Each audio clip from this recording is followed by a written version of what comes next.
जमाना था जहाँ के नियम कायदे कानून कुछ अलग होते थे। इस जेल के कैदी डेली अपने घर से बस्ता टांग के यहाँ पे आते हैं दिहाड़ी करने। कई माँ बाप उनके बच्चों को खुद इस जेल में फेंक के जाते हैं ताकि उनका बच्चा जिंदगी में एक सक्सेसफुल दिहाड़ बन सके। दरिंदे रोक दे बच्चा। मैं अपनी दिहाड़ी करने वैन से जाता था। हमारी वैन वाले ड्राइवर का नाम था भैया जी और उसकी वैन का नाम था मैजिक, जिसका हर दूसरे दिन टायर पंचर हो जाता था। बच्चे लोग स्कूल जाके पढ़ना सीखे ना सीखे टायर पंचर बनाना जरूर सीख जाते थे। लेकिन भैया जी से मेरा अलग अटैचमेंट था।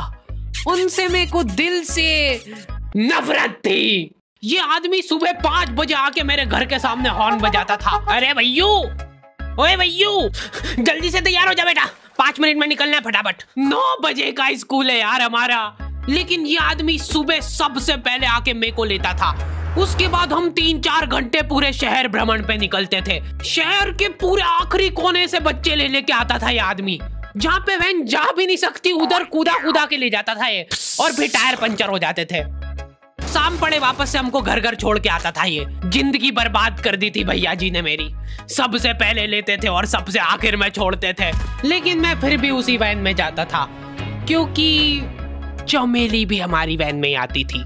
और बात यह है कि वो मेरे पास ही बैठती थी, मतलब मजबूरन। उसके पास और कोई ऑप्शन ही नहीं बचता था और मैं बचाता भी नहीं था। मैं घर पे जाते थे, जो 2-3 घंटे मेरे को सोने के लिए मिलते थे उसमें सोता नहीं था और मैं प्लानिंग करता था कि कैसे चमेली सिर्फ मेरे पास बैठे। चमेली सबसे आखिर में आती थी और मैं सबसे पहले सुनसान वैन में चढ़ के बस्ता अपने पास में रख के और फसर के सो जाता था।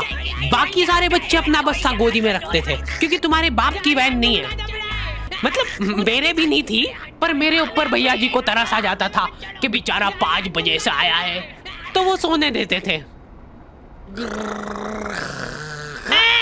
अरे कैसे चला रहा है ये गाड़ी? रुक जा, गाड़ी चलाना नहीं आती क्या? देखो, आदमी इतना तभी चिढ़ता है जब उसकी जिंदगी में कोई लड़की ना हो। नहीं है ना? नहीं, मैं समझ सकता हूँ लड़की ना होने का दुख दर्द। मैं भी किसी जमाने में लड़कियों की तलाश में गली मोहल्ले भटकता था। फिर एक दिन मेरे पास से वो निकली। जैसे ही मैंने हैपन खोल के देखा, उसकी आईडी मेरे फोन पे चमक रही थी। हैपन ये एक रियल लाइफ डेटिंग ऐप है। यहाँ पे तुमको वो लोग मिलेंगे जो तुम्हारे आस पड़ोस से निकले हो कभी ना कभी। 100 किलोमीटर दूर रहने वाले लोगों से बात करके फायदा ही क्या जब तुम मिल ही ना पाओ। और अगर तुम्हारी घिनौनी शक्ल देख के यहाँ पे तुमसे कोई प्यार मोहब्बत नहीं भी करता है तो तुम फ्रेंडशिप तो कर ही सकते हो फिर भी। So go and check it out happen. Link is in the description. लेकिन मैं सोता नहीं था। मैं आंख बंद करके चमेली के घर का इंतजार करता था। तो क्योंकि चमेली आखिरी में आती थी तो वैन पूरी पैक पुक हो रखी होती थी, बच्चे बाहर उबल रहे होते थे और मैं अपना बस्ता पास में रख के एक्टिंग देखो एक्टिंग। और जैसे ही वो आती थी, हड़बड़ाना नहीं, ऐसे टाइम पे हड़बड़ाते नहीं है कि फटाफट बैग उठाया और आओ इधर बैठो जल्दी। मत करना ये हरकत, भाग जाएगी वो। ठरक नहीं झलकना चाहिए, जरा सिक भी, एकदम सटल रखना है। क्या हुआ? और कहीं जगह नहीं है क्या? तेरे मुंह में मूत दूंगा मैं। अच्छा ठीक है, इधर ही बैठ जाओ। देख रहे हो एक्टिंग देखो तुम लौंडे की। ना जाने कौन सी नशीली खट्टी मीठी खुशबू लगा के आती थी चमेली। आज तक उसकी खुशबू है मेरी नाक में। मैं वो खुशबू का पूरा मजा ले ही रहा होता हूँ, इतने में एकदम भभका बास आती है जनेका से। जैसे ही मैं बाहर झांकता हूँ, मरा हुआ कुत्ता पड़ा है वहां पे। एक काली कार सूख करके निकली और मेरे बच्चे को मार दिया। कैसे करके निकली? शूक। ऐसे नहीं निकली थी, मैं यहीं पे खड़ा था, वो कार आई थी और जैसे ही वो बच्चा नीचे आया तब वो खड़ा, वो बच्चा चिल्लाया और फिर कार शूक करके भाग गई। उधर कुछ बच्चे ऑटो रिक्शा से भी आते थे स्कूल।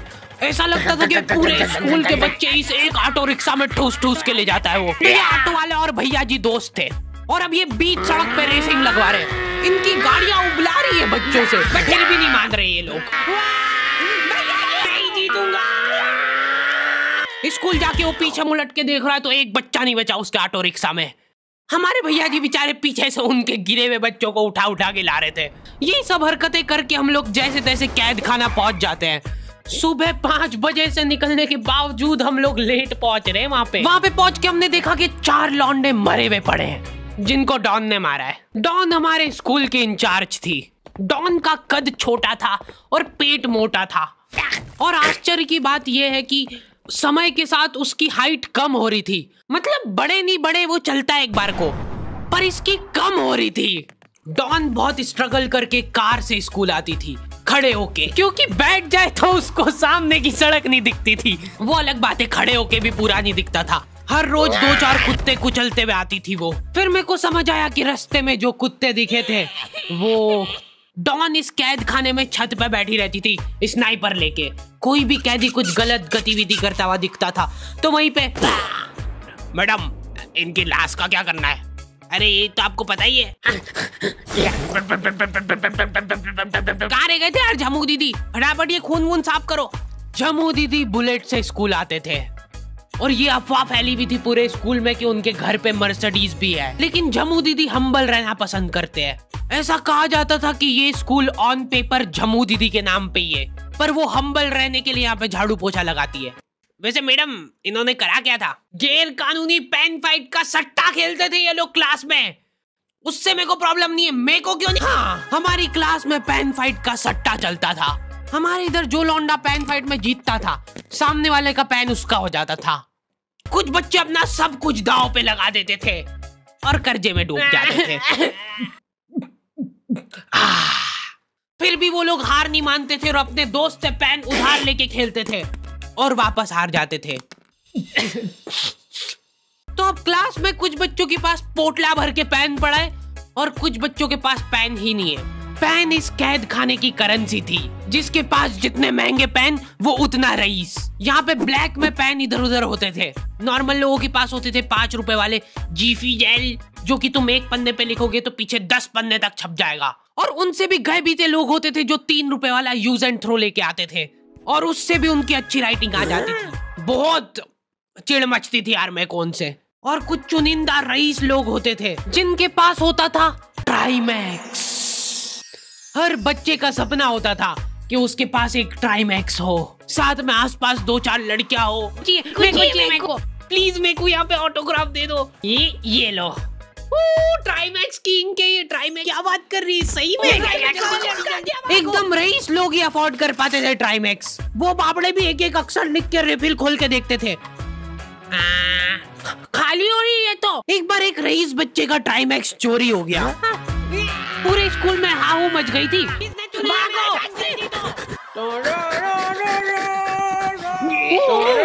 देखो, उस दिन हमको पता चला कि वो आदमी दौड़ भी सकता है। हमारे स्कूल में कुछ भी कांड हो रहा है, ये आदमी सबसे पहले दौड़ के आएगा। पूरा बैग खोल चोर, और बच्चों के बैग चेक करेगा। स्कूल वालों को भी इसकी सैलरी देते वक्त सबसे ज्यादा आंख भरती है। सैलरी किस चीज की? इस आदमी की शक्ल देख के ऐसा लगता था कि ये स्पोर्ट्स की आड़ में वैन वालों के साथ मिलके बच्चों की स्मगलिंग करता है। इस महान आदमी का नाम था भूषण। इसने अपनी जांग पे टैटू करा रखा था। भू अलग जांग पे, सड़ अलग जांग पे। सर कल से खो खो खेलने के लिए कितनी बजे आना है? वो तो बैग चेक करा पहले तू। इन्होंने पूरे कैद खाने के कैदियों को लाइन से खड़ा कर दिया है। पेन हमारी क्लास के बच्चे का गुमा है और पूरे स्कूल में ढूंढ रहे हैं लोग। आखिरी में पता चलता है कि वो बच्चा घर पे भूल के आ गया था उसका पेन। सॉरी बेटा, एक फेट में मुंह देगा।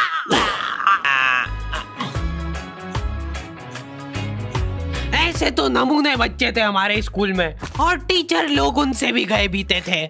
हमारे स्कूल में टीचरों को उनके नाम से कोई जानता ही नहीं है। बच्चों ने उनकी हरकतों के अनुसार टीचरों के नाम रखे हुए।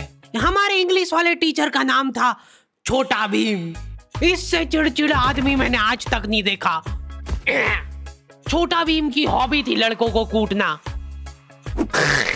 उस बेचारे की हाइट छोटी थी तो बच्चे के मुंह तक उसका हाथ ही नहीं पहुंचता था। बेचारा ऊंचक उचक के मारता था, फिर भी कमर तक ही हाथ पहुंच पाता था उसका। एक पॉइंट पे मेरे को ऐसा लगने लग गया था कि उसको सैलरी लड़कों को कूटने की मिल रही है। कभी किसी बच्चे को बहुत ज्यादा मार दिया, घायल हो गया वो बेचारा, ये लो आपका एक्स्ट्रा बोनस। होमवर्क तुम्हारा बाप करेगा क्या? सर मेरे पापा मर गए थे। तू भी मर जा। ये लो। अरे वाह, नहीं चल रही, सांस तो नहीं चल रही है। हाँ कंफर्म मर चुका है ये। ओह ये लो आपका प्रमोशन हो गया है। लड़कियों से उसका अलग अटैचमेंट था। कौन सा परफ्यूम लगा के आई हो? सर थोड़ा दूर रहो। अरे मैं कुछ कर थोड़ी ना। भोली सी सूरत और आंखों में ठरक लेके स्कूल आ जाता था ये daily. So this means that he will jump over it and then he started. ये आदमी इंग्लिश को इंग्लिश में ही ट्रांसलेट करके चल जाता था हमारी नंगी आंखों के सामने। इधर वॉशरूम में मौत का नंगा नाच मचा रखा था लॉन्डो ने। 4 लॉन्डे दिन भर वॉशरूम में जाके खड़े हैं, कुछ भी नहीं कर रहे वो लोग वहां जाके। उनको बस मन की शांति मिलती है वहां जाके।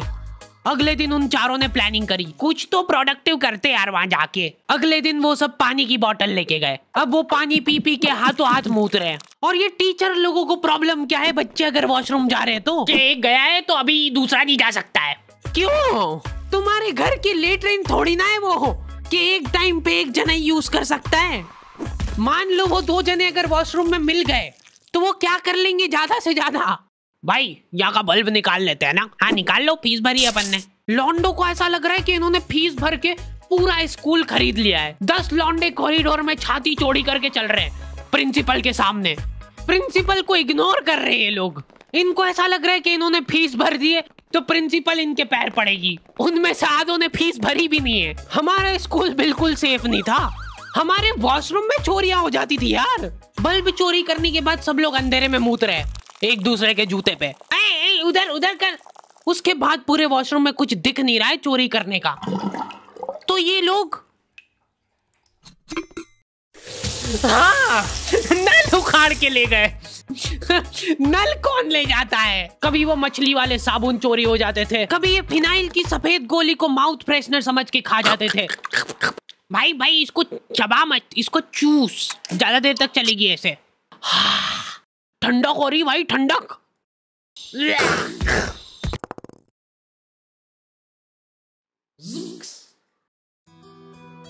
ओके तो दी एंड हो चुका है।